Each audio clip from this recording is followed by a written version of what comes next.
Okay.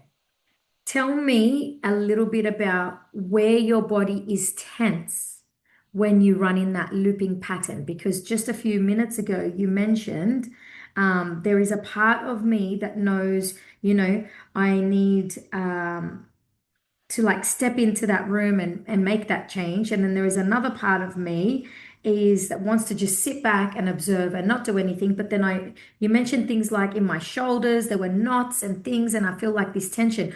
I want to just explore what happens in your body when you're split up between two parts. One part that wants to save and protect and, people please a certain person, and the other part that wants to sit and observe and just let shit happen. But it's while it's observing, it knows the repercussion of watching, which creates that ick that you mentioned. What happens in your body? And from 0 to 10, 10 being quite intense, how tense do you get in those feelings?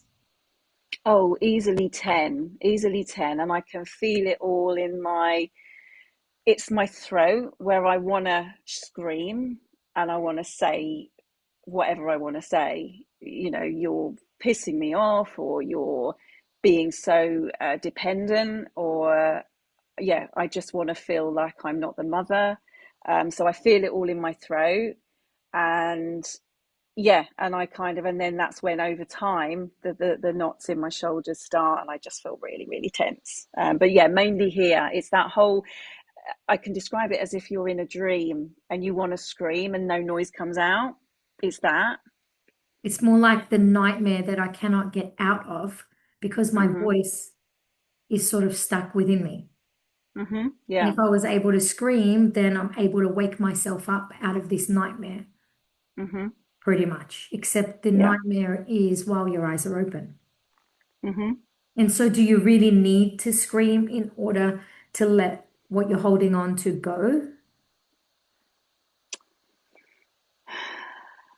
Um, I think it comes from probably years of not being heard as a child and wanting to. I have got a brother who is older than me, but could do no wrong, absolutely could do no wrong. Whereas I did everything right and it was never right.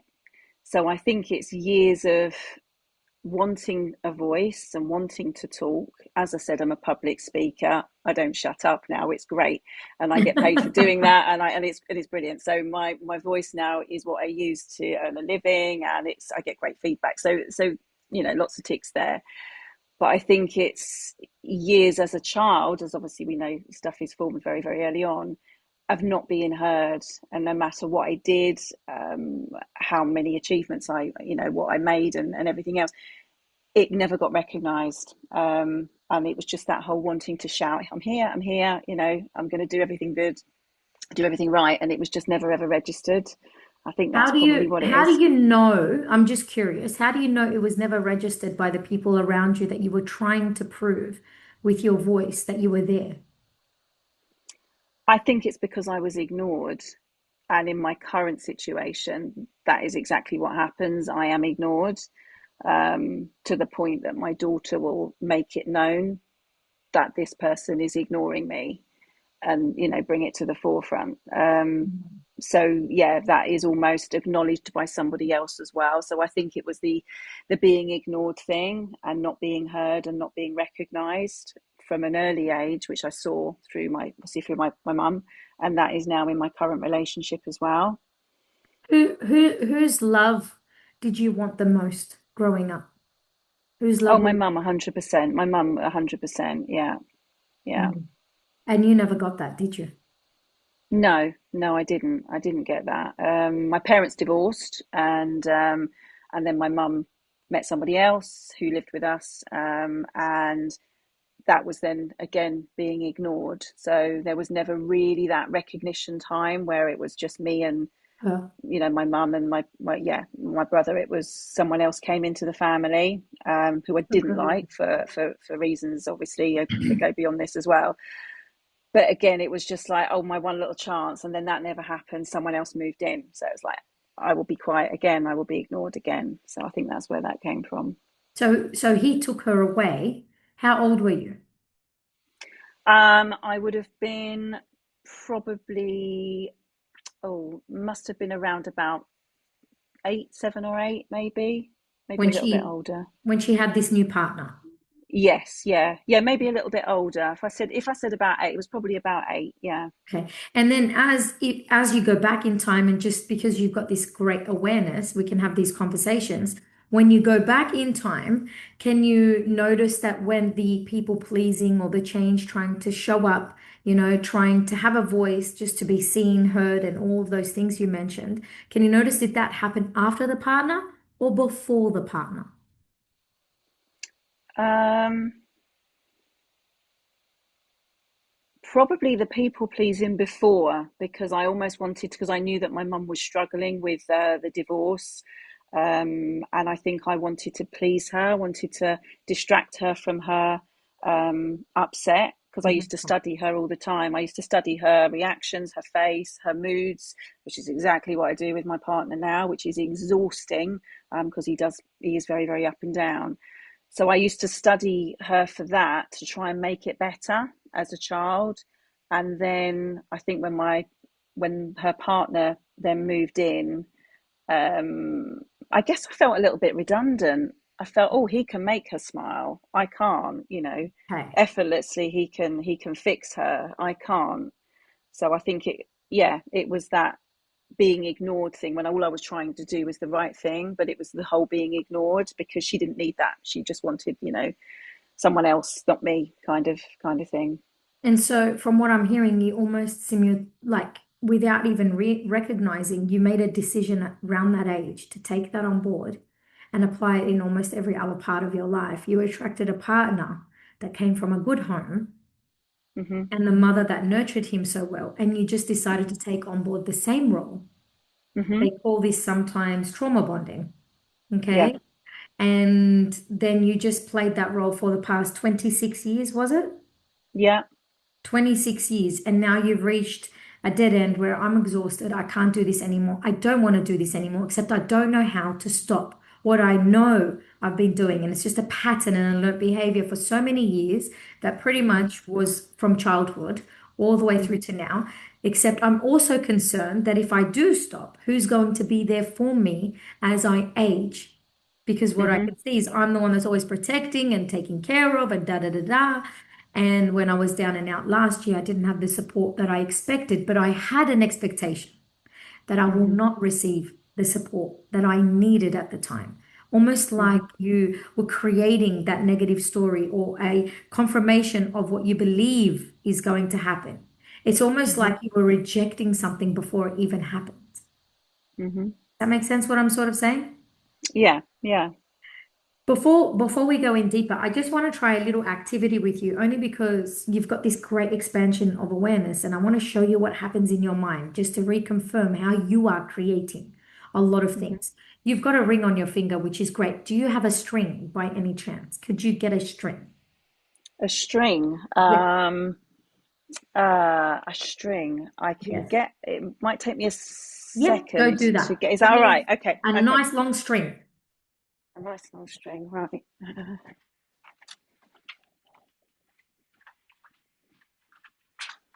Oh, I've got to get something from upstairs. Don't That's ask me. okay.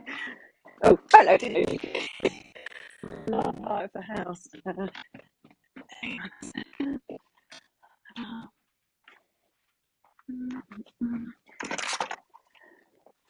Uh,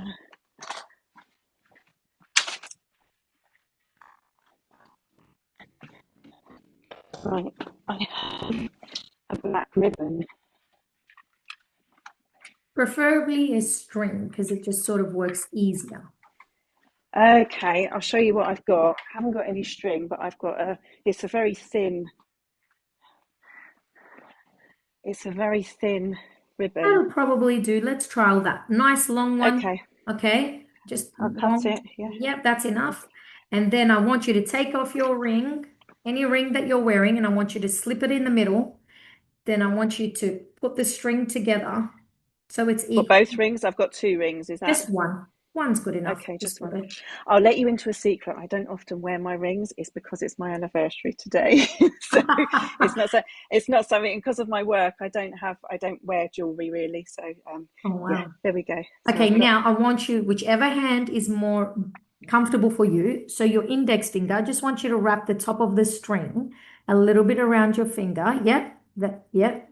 Put it this finger, the first finger is just the easier first with thing. it. Sorry, right? Okay, yeah. That's it, that's it. Not too much, just a few less, make it longer.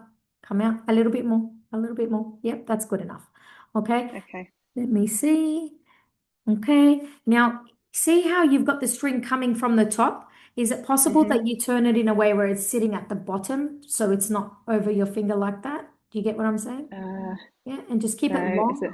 Yeah, that's like it. that? Would that Yeah, that's a work? bit better. Yeah. Now, what I want you to do is just keep your hand forward. You can choose to keep your wrist, sorry, your elbow straight, or you can keep it tilted. Doesn't really matter. But I just need you to have a nice stillness in your hand. Lift up and keep the ring in the screen so everyone can watch what's going to happen. And then what I want you Okay. to do is just tilt your hand in a way where it's sitting like this. Okay? That's it. Perfect. Now, all I want you to do is look at that ring, okay? And I Hmm. want you just to put all your energy and all your focus onto this ring and just to show you how you've drawn your childhood into the here and now. And just to prove to you what you did last year and how you attracted that pain when you had an expectation that won't be met and it wasn't met, just how the brain sort of works. So I want you just to put all your focus into that ring. And then I want you to command the ring with keeping your hand still to move left or right. Doesn't really matter which way. But I want you to command the ring to move left and right. Left and right, that's right. And I want you to tell that ring to move so fast that it starts to create a nice big hoop moving left and right and take full control and accountability as you watch it happen.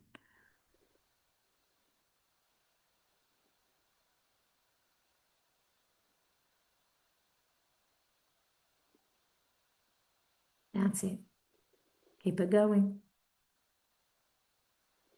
Keep it going. You know, a lot of people think, oh my goodness, is this magic? And it's not. And I'll explain to you in a minute how it is not magic. So focus all your attention on the ring and command the ring with all your might and strength to move left and right, left and right, left and right, left and right, left and right. Keep it going, keep it going, keep it going, keep it going, keep it going. As long as your hand is comfortable, just keep the ring moving. Let go of any resistance of change and just allow the ring to do its thing. That's it. Left and right, left and right. And I want you to really command it that you are in total control, that you can allow it to go even further and further and further across. Keeping your hand totally still and just allow the ring to do its thing.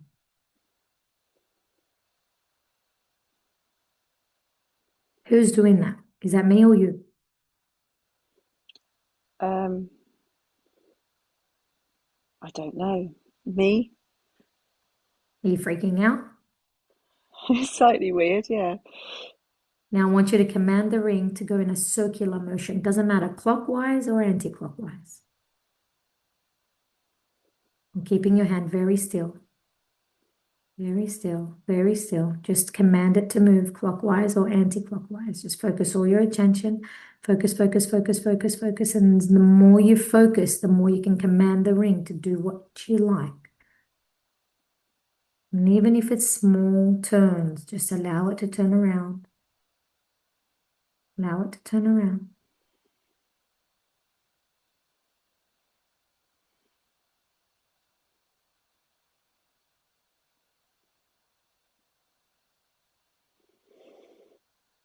I'm steaming up. I know that much. I've got so much body heat as well. That's another thing. There's a lot going on. That's a part of your mind. Parts of our mind want to resist change where other parts want change to occur. And so when we bypass that critical faculty, the resistance of change in order to create change, this is to prove to you how you're creating everything in your life. Who's moving that ring? Pay attention to your hand. Now, I don't want you to look at the ring. Tell the ring if it's easier for you to go left and right, right and left. and keep it swinging. And then when it starts to swing, I want you to move your eyes and keep the ring swinging in the back of your head. I want you to pay attention to your hand.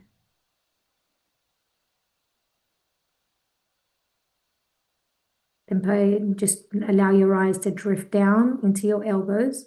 Just let your eyes move around. That's okay. And then look back at the screen. Look at me, and then tell and command the ring to move left and right while you're just speaking with me. Don't worry about what's going on in the background. Just allow it to do its thing. Keep looking at me. So look at the screen, and just in the back of your head, let the ring do its thing. Don't overthink it. Just relax. Just let it do its thing. Tell it the back of your head, I've got full control. Move left and right, right and left and right, right and left. And if it's easier for you to put your elbow down on the Yeah. table in front of you, if it makes you feel more Yeah. comfortable, and drop your hand and just let it do its thing. Mhm. That's So better. that's it. And as we continue to talk, I just want you to notice in the background, your unconscious mind has followed a command. And if you continue to follow the command, you can allow that ring to move left and right, right and left, even when you are looking at me and speaking with me. When you became unwell last year, it was almost like you needed evidence to prove to yourself what is not going to happen between you and your Mhm. partner. Mhm. Unconsciously, you were inviting something to prove to yourself over and over of what is not going to happen as evidence, a statement to say, yep, I'm done. I'm walking out. But if Mhm. you leaned in and you became unwell because you didn't unconsciously choose, but because of the environment, the food, and the things that you might be going through, normal stresses of life, and you thought about how compassionate your partner would be and how amazing he is and supportive he is, he would naturally probably come to the hospital. But because you had an expectation of something, your brain needed to prove it. Mhm. So while I'm speaking to you and you're listening to me, what is happening to your finger is moving the ring left and right, right and left. Even when we are having conversations and you're having conversations with people other than myself, you've already made a decision somewhere for something to be true for you. Is that correct? Mhm. Yeah. And so naturally, you will reject or you will accept certain information. And when you're rejecting or accepting information, like I was telling you, allow that ring to move left and right. You're accepting information, then I'm allowing you to tell that ring to keep moving while we're having a deep conversation or maybe even a light conversation. Mhm. You did that on your own. Now, what is really happening, your mind is that powerful, it's not magic. Micro movements inside your brain is sending signals down your shoulders, into your elbows, up into your wrist, all the way into your finger, down the string, and telling the ring to move. So it isn't magic, it's just the power of the mind. If you've watched The Secret, you'll sort of understand the world of manifestation. However, manifestation doesn't exist without you creating a move, without you putting an intent and having an action and moving towards it. Because if you only have a dream, but you don't take the steps to create the dream, then nothing really happens. It's an empty space. In this scenario, we've attached an idea to something that we want to manifest and to watch the body create it right there. Right? So you can let that go now just to prove to you what tends to happen. You can play with this later on your own, by the way. Amanda, what you could do is get a slimmer ring and put it and command your finger to move left and right, right and left, just to show how strong you actually are. You are very strong-willed beyond comprehension. Your resilience from your childhood is on another level, okay? Which is great. And so you've projected that into the world that now you're a great speaker. However, what you've done in the meantime is you've created something that we call double bind. As you mentioned earlier before we hit record, there is a part of me that wants to save and do and do and do. But then there's this other part that wants to sit and watch, but then that part feels so uncomfortable Mhm. because I know the repercussion of me Mhm. not speaking, not realizing it is not your lesson. How else does a child learn? If a child falls down when they walk and you lift them up every time, how do they learn to use their knees to get back up? Mm. How do they? I mean, think about it. You've had a young girl that she's now an adult. But when Mm. she learned to crawl, did you crawl in front of her to show her, or did you just let her figure it out on her own? Mm. Yeah. And then when she Mm. decided to walk, she had to take step one, which meant she had to find an object to stand on to physically upright her body compared to being on all fours, right? And when she upped her body, did you tell her don't fall? Or did you tell her you've got this, you can do this? What did you do? Which one? Did you praise and encourage? Or did you discourage and say you don't have this, you'll never be able to walk in your life, it's just too hard? Mm. Oh, praise, absolutely. Yeah. But you didn't grab her and make her walk. You just watched and you Mm. observed. And in the background, you gave a suggestion that you've got this. And then when she started to walk, every time she was about to fall, your heart probably skipped a beat. I bet you, because I've got three kids and I felt it. Right. And Mm. so, but you hold yourself because, hey, they've got bumpers on, they've got the nappy and it's cushiony. So we know they're going to be fine, right? They've got the Mm. learning thing happening. Their bum is going to be fine. And plus, they're so short anyway. So the gravity, they're not that big to fall. So we're like, it's okay, it's okay. And when they fall, what do we say? Do we say, oh my God, stay down there, you'll never be able to do this? Or do Mm. we turn around No. and say, you've got this, woohoo, mummy, come on, get up, do it again. And Mm. then they do this and they ask for help now. And Mm. so then you grab their Mhm. hands and you lift them. And then you go, I'm about to let you go. Then you move away. Then Mm. they begin again and you cheer them on. In the moment they're about to fall, what happens to you again? And then it's like, I want to close my eyes, keep one eye open, and then they fall. And it's like, it's okay, you've got this again, you're almost there. And it's that constant reassurance, and it's okay, but you put yourself back. You take two steps back as a mother, as a parent, and you let it be until how many times do they do it until they can walk, then run? How many times? Let me know, Amanda. Is there a number? No, there's no number. It just happens over and over again. Until Mm. they've got it. Mm. Now, if we did the opposite, do they ever have it? Can they walk? No, I guess not. How does a child really learn? Through what? Mistakes. Is it really a mistake, though? Is it really a mistake? How could it be a mistake if that's all they knew and they've never done anything before that? Yeah, it's not. It's a set pattern, isn't it? You fall, you get up. You fall down less, you get up again less. Yeah, it's just a pattern. So it's not a mistake. It's a lesson on how not to do it Mm. and what worked for me, I'll do a bit more of that and see how long I can stretch it. And then within a Mm. couple weeks, not even a few days, that's how quick their brain is. These kids are running and you're like, shit, why did I want them to run? Because now they open up everything and want to explore everything even more. And my Mm. drawers are all open and towels are out of the kitchen. Now they're sitting in the drawer and even standing on top of that, they do even more things, right? Because they Mm. have the independence because you sat back and you watched and you clapped. Didn't you Mm. do that? Mhm. What have you been doing that you should not be doing? That if you stopped doing, would allow your husband to have the independence and for you to sit down and cheer him on as a wife, as opposed to a mother Mm. trying to save her child from every fall. Yeah, I've just been jumping in because I know that the repercussions are potentially possibly worse with the moods, the depression. So you just do what you do to try and save the bigger picture happening that's not pretty. How's that your problem? It's not.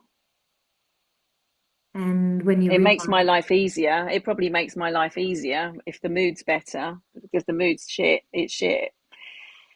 So, yeah. well, could you choose to walk away when a child has a tantrum, or do you sit with the child having the tantrum? I've learnt to walk away now, but I don't find it easy to do. because I'm used to resolving and not And leaving the room till it's better. you're a great rescuer, aren't you? Oh, yes. Yes. Have you heard of the Karpman triangle? No. So the Karpman triangle, just a normal triangle, the top part of the triangle is a persecutor. Bottom right and left doesn't really matter. One is a rescuer, one is a victim. Okay? Now, you're tiptoeing around trying to rescue because you don't want the person in the triangle to become a persecutor and switch their mood, because when they switch their mood, you're going to jump into the victim and say, oh my God, how come my life is like this? Da da da. So I rather consistently rescue so I don't have the persecutor coming out, not realizing in the Karpman triangle, you're also playing the game in order to come Mm. out of the game, which is always a loop pattern that happens not only in relationships, but in any day to day conversations. And when people argue or stimulate conversations, is to have three A's, I usually say. Step one is to be aware that you're about to jump in one of those roles. That's step one. You're about to create the role, or somebody's about to drag you into the role because you're thinking 10 steps ahead that he's going to be the persecutor, so I must rescue to save myself from being the victim or the Mm. persecutor to respond to the shit. The first level is awareness. The second is accept that people will not change while you're still in the circle with it or in the triangle. Mm-hmm. Accept it for what it is. The third step is to take action to not entertain it. Mm-hmm. What does that mean? I remove myself. Look, when you're ready and you're calm and you can actually have an adult conversation with me, then I'm happy to sit with you. But for now, clearly this is coming out of hand and I'm just going to walk away and do my own thing. Sorry. They try to drag you in. You always leave me, victim. Look at you Mm. doing it again. The blame and shame, the persecution. Then you naturally, because it's your natural response, is to rescue. Oh, I'm so sorry, or whatever. Stop. I said I'm not entertaining this because you've got the awareness, the acceptance in taking action to not get into that triangle and you walk away. When you can self regulate, then I'm happy to conversate. But for now, I'm walking away. These are natural, firm, respectful boundaries. Also, not allowing you to be entertained or entertaining the triangle because you've been living it for so long. So your body naturally goes into the fight, flight, freeze response, as you might already know. And then instead of being in the freeze, you're in the responsive state. And you're always rescuing, rescuing. So your nervous system has probably never learned how to calm down. Okay. Mm-hmm. You're always on edge. And when you're always on edge, what happens to your shoulders? Tense up. The knots Mm-hmm. will naturally happen. My voice isn't heard. I'm choked. Fuck. One of Mm. those ones, right? So I want you just quite rapidly just to take a deep breath in, consider everything I've said, then just as you breathe out, close your eyes and just drop yourself into your own hypnosis because I know you know how to do that.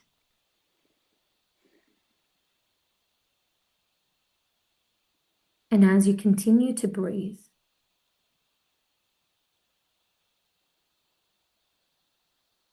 and as you continue to breathe out,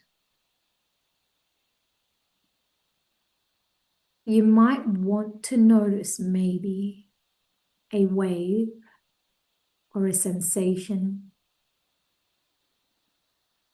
slowly allowing it to enter your body, almost as though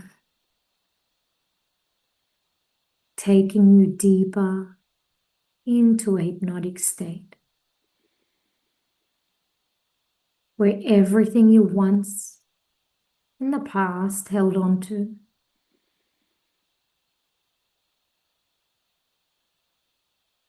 can quietly rest for a few moments.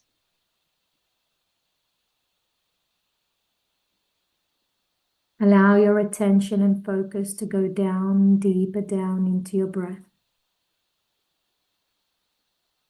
And you might want to notice how, what, why, when you've been breathing since the moment you were born without thinking.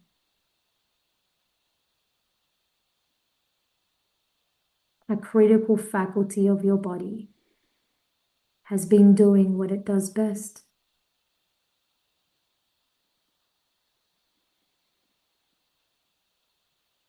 without you thinking.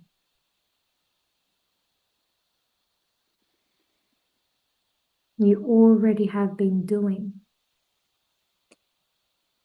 what your body knows how to do, keeping you alive.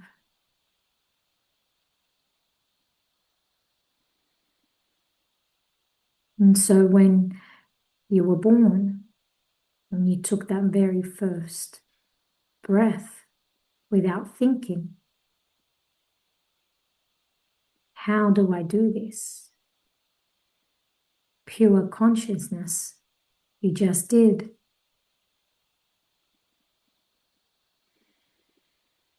And you continue to breathe without thinking because your body knows exactly how to do what it already knows what to do.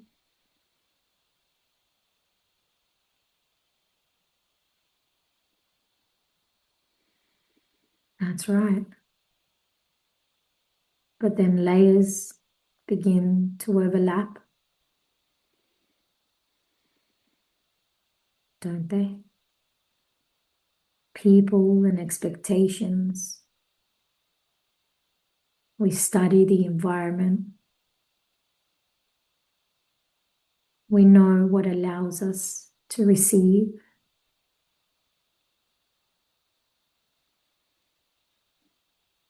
We know which cry will bring us food, which scream will bring us comfort. We don't think of doing either one, but when we do, as little children and babies, we realize that there was something that we did that attracted what we needed. And so we do it again and again. And it becomes a pattern. And the way patterns were done, they can be undone, can they not? And so we grow up, we learn how to crawl, then walk, then run, until something stops us again. And we realize the environment around us can make us cautious,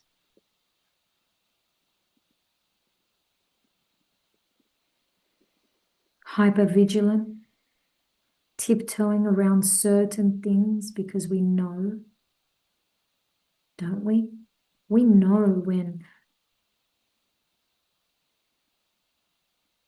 that's right, when not to do what we want to do, and we know what to do when we don't want to do what we wanted to do.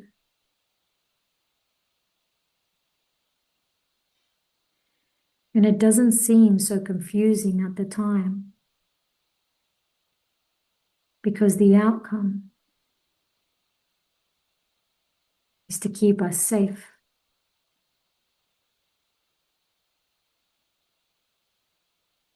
Isn't that the case? And so we look for the love in the person that least gives it to us to prove over and over our presence, to receive the attention we did not receive before, only to find that sometimes some people lose themselves in a story, a narrative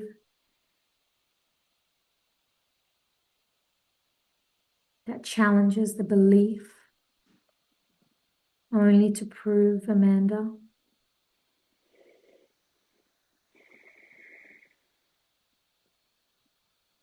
to prove that you were not loved, seen, heard,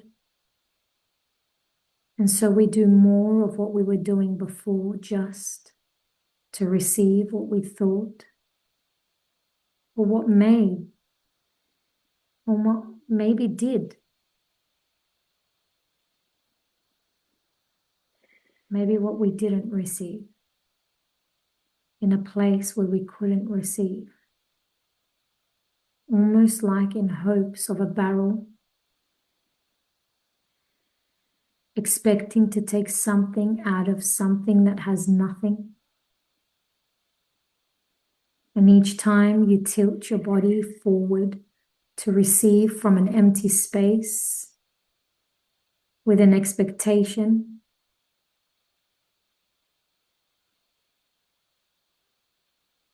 it will naturally bring disappointment, wouldn't it? I mean, when you already know the barrel is empty and there is nothing inside, yet we still go back and go back deeper into the emptiness to find what we had lost in between that space. And so we drag these things with us and call them our identities. We label them like people pleasing and rescuing.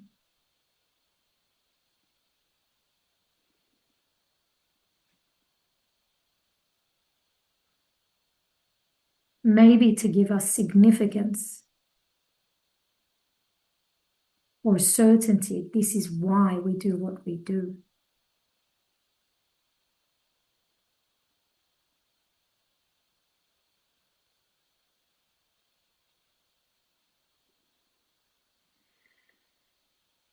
And I know that you know more than I could ever know how long you've been carrying this burden with you.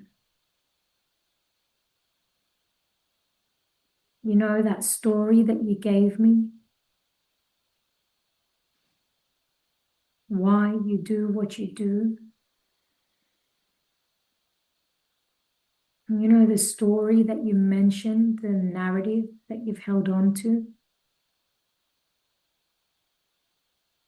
The reasons to why you attracted your husband and why you felt the need to mother him till this time. Because when you were a little girl,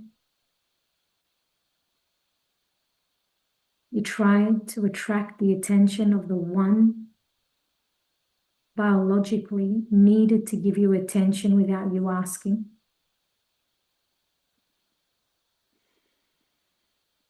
And so you found a man that would love to receive the attention that you seeked. And so you continued a pattern, didn't you? That's right. But it's time to grow up, Amanda. It's time to realize what you already know. You're no longer that 1, 5, or even 10-year-old girl. You're not even that girl that was 18 that decided to leave that home.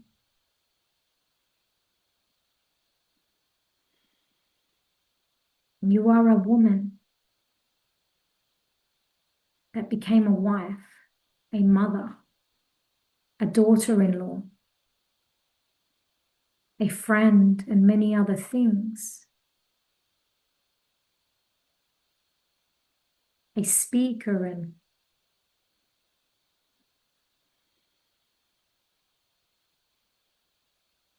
that's right. And so the old identity that you once held on to doesn't exist, does it?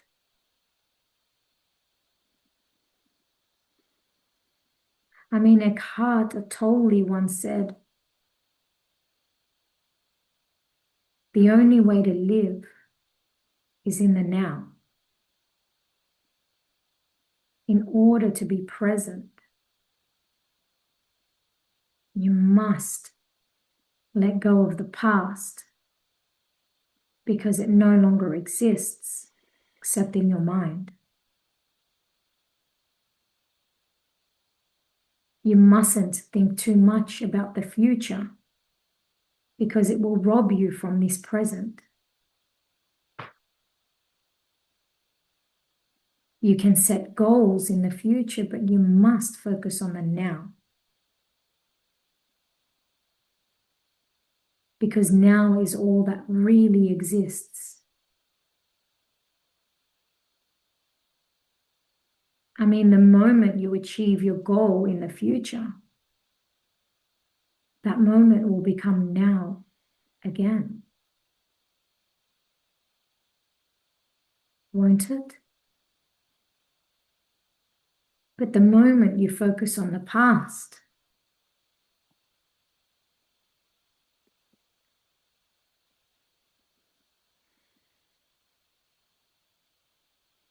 it's like lying to yourself as though now doesn't exist.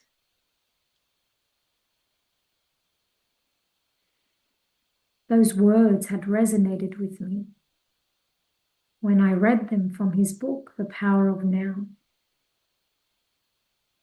is what really is true for us. I mean, a moment ago, I got you to experiment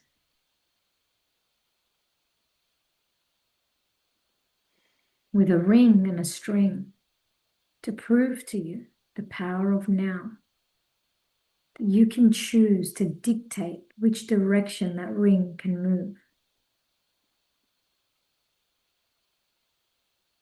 How much more evidence do you need, Amanda, to realize that story attached to those labeling and identities, layers that you've been walking with are not true? It is all made up. I mean, it was true, but it no longer is.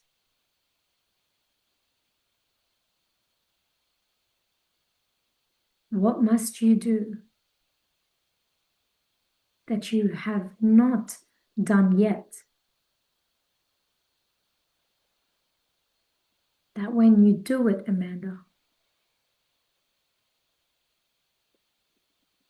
you'll be set free.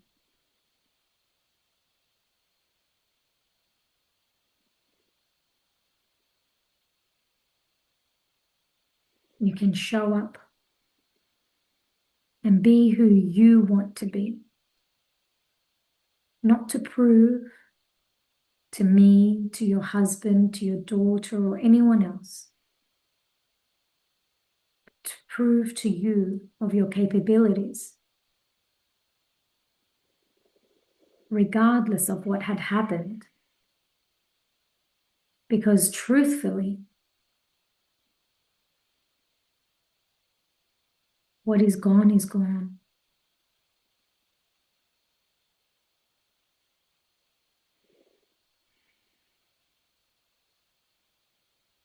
What really exists are the decisions you make now that will determine the outcome of tomorrow.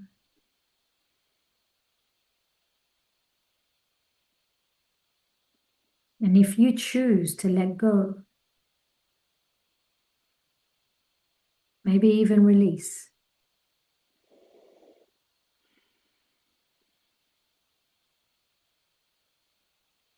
all that baggage, the story and the labels, those patterns that you mentioned, easily and effortlessly, by choice, maybe even without thinking of what it is that you are releasing.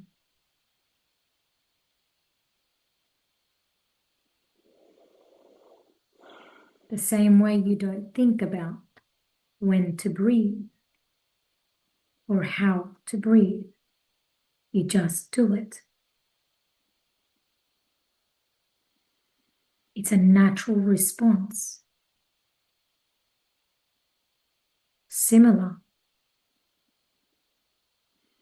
to the natural response you can do now by letting all that baggage go.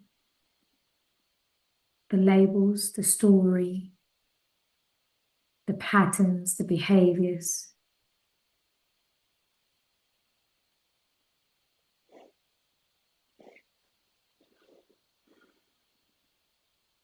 And who knows? You might surprise yourself.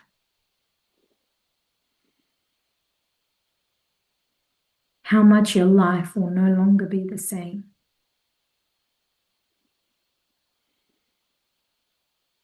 Just the way you are not aware of the breath until I told you to be aware of it. The same way you were aware of the problem when we first started our session together. You can choose to no longer be aware of it by allowing it to dissolve, dissipate, disappear.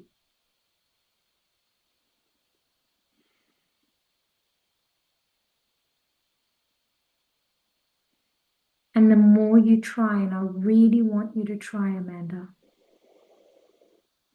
to think about the problems you once had, only to find you cannot find them anymore.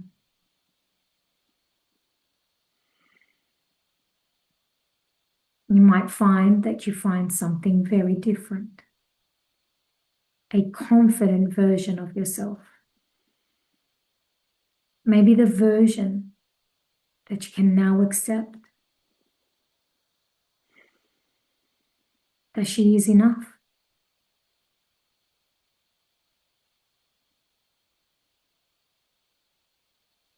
That all that she does to change the world with her speaking events is enough. If one person could take what you say to change their life, that is enough.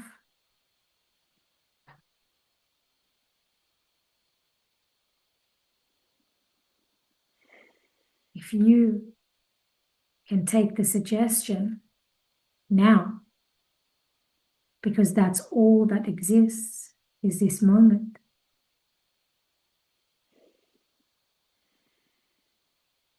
I mean, I'd love to go back an hour in time, but I cannot. Whatever we spoke about is now gone. The only next thing that really exists are the words I am saying now.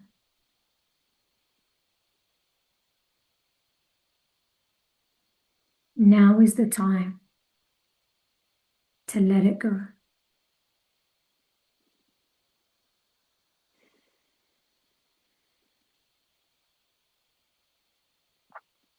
Now, again, is the new time to let the residue go. That's right.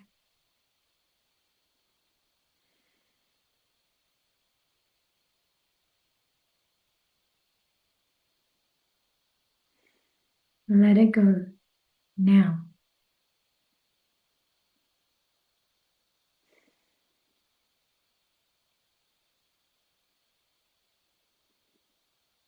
Maybe even now, you can let go a little bit more of the story, of the image, the expectations that only resulted in disappointment. Let it go. Now,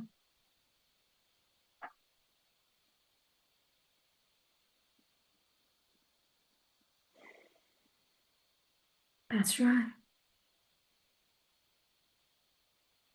Because the words I say now, as your body continues and your mind continues to release, is all that really exists.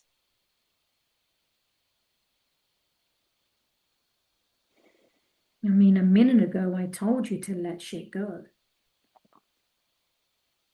But the minute is past, and all that really exists is what you choose to let go again now.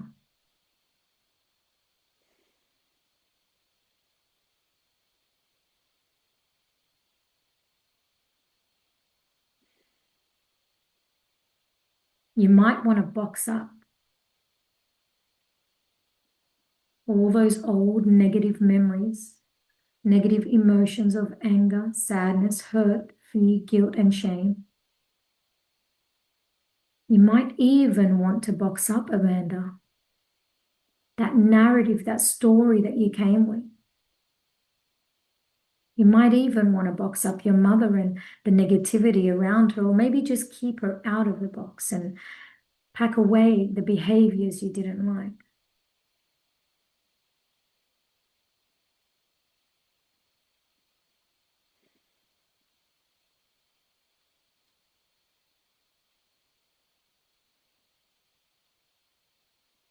You might want to also use duct tape to close off those boxes once and for all.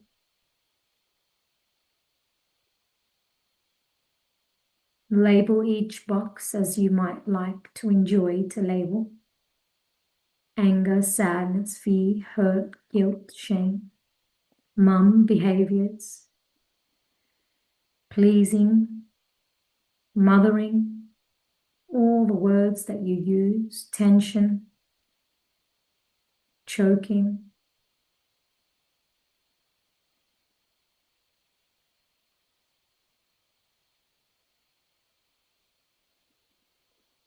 They may seem a little bit heavy, but I want you to imagine and only imagine that once you are done boxing it all up, you might find a room that you have been filling up all these boxes becomes so full, full of all the shit you once held on to.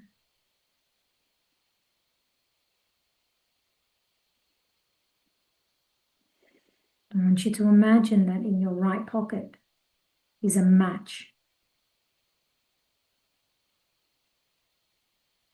And on the left side of the room near the door, gasoline. And you can now choose, because you've always got a choice to choose, to wash down the boxes with gasoline and light that shit up and walk away. Or you could choose to keep them boxed as memories in the future one day, which hasn't even existed yet, to walk in and just notice them. But they're taking up too much space, let's be real. I don't know about you, but I love to have more empty spaces than full ones in my house. I prefer to have space that if there is something I like in the shops, I can bring home.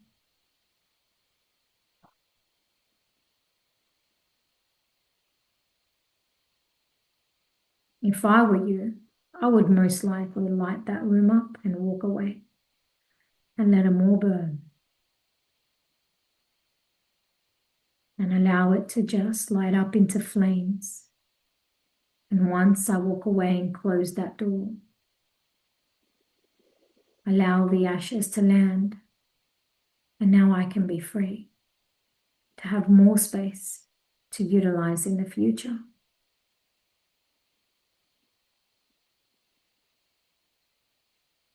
But as I said earlier, I am not you and you are not me.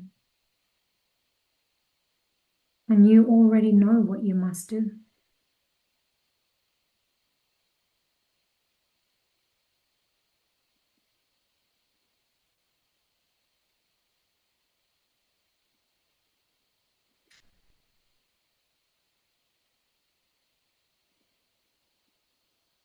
when you're ready,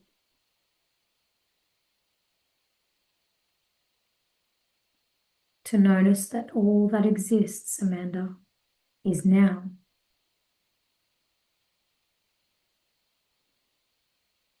And that all you carry forward are the thoughts of now. And all that once existed no longer does in the now. And all that soon to be existent also doesn't exist in the now. And when you're ready to be fully present the way you are, and to take that forward in every step, in every decision of your life, when you're ready to notice that you can choose to feel lighter and freer, and notice that you are a wife and a mother, you're no longer that little girl, and that you are free to choose to run through life as opposed to crawl like you maybe once did.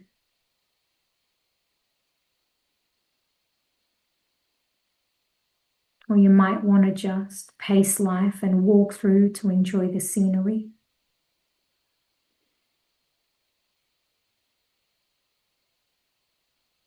Whichever works will work for you.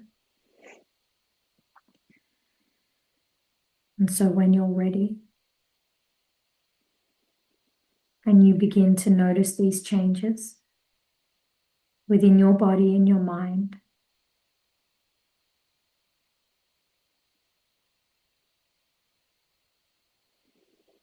then you might want to open up your eyes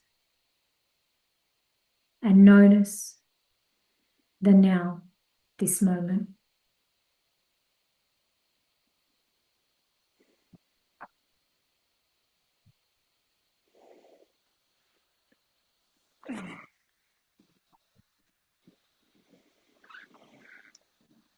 Oh,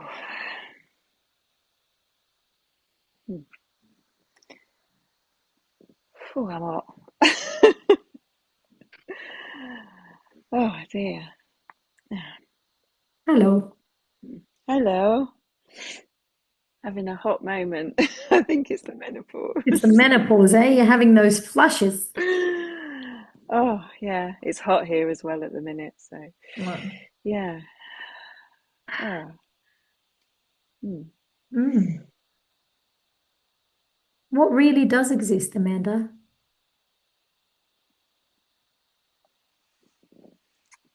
What really does exist? I don't know. Fulfillment, having, I suppose, just putting me first and not worrying or thinking about how it might come across and how I may come across, and not accepting someone else's crap, which isn't mine, I guess. Mm. It's a lot different than the early conversation we had. Hmm. Yeah. Cool. How was the experience? Yeah, I definitely lit those boxes and actually brushed away the ashes, because I wanted an empty room. I've got more shit to put in it. Good shit, not bad shit. I I like like that. cushions. I like cushions and candles, not trauma. Nice, nice. I've got plenty of those empty spaces in my house. Bring on the Yeah. positive energy, huh? Yeah, absolutely. Yeah. Yeah. Sure. Mm. When when you think of the old story that you once mentioned early on in our conversation that no longer really exists except this conversation now, how is it different? Um, I suppose I just don't. It's not having to feeling that I have to prove now. It's it's taking what I've learned and just sort of almost putting it to bed, really. I think that I've done my job um, the best I could, and it's probably I just don't want to keep repeating it over and over again. And as you said earlier, just let the child, whatever format that comes in, let the child fall and make mistakes and be aware, but not let it affect me and my life.